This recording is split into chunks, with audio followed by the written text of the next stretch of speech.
Himpunan Mahasiswa Islam HMI menggelar audiensi bersama Kantor Kesyahbandaran dan Otoritas Pelabuhan KSOP untuk mengevaluasi kinerja dari KSOP pasca adanya LKR di Sungai Mahakam.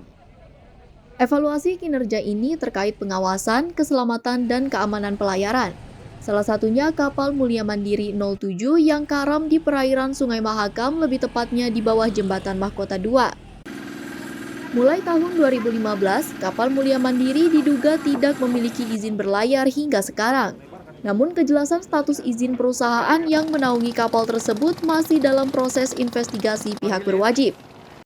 Ketua Umum HMI Cabang Samarinda, Nur Haryani mengatakan, HMI akan mengawal sampai tuntas adanya pelanggaran yang terjadi di perairan Sungai Mahakam menjadi catatan penting untuk KSOP. Evaluasi kinerja dari KSOP Samarinda itu sendiri untuk kemudian melihat bahwa ternyata dalam proses berjalannya KSOP Samarinda terdapat beberapa hal yang perlu dievaluasi. Nah, hal-hal yang perlu dievaluasi ini berkaitan dengan pengawasan keselamatan dan keamanan pelayaran, karena melihat ada beberapa kasus yang kemudian terjadi di tahun 2021, khususnya baru-baru ini terjadi pada KM Mulia Mandiri 07 yang mana karam di perairan Sungai Mahakam, khususnya di bawah Jembatan Mahkota 2. Nah, ini menjadi catatan penting untuk evaluasi kinerja KSOP, dan telah kami berdiskusi di dalam bahwa telah diakui ini akan menjadi evaluasi secara besar-besaran dan akan diadakan kapal patroli di bulan Juni insya Allah untuk kemudian meningkatkan kinerja dari KSOP itu sendiri.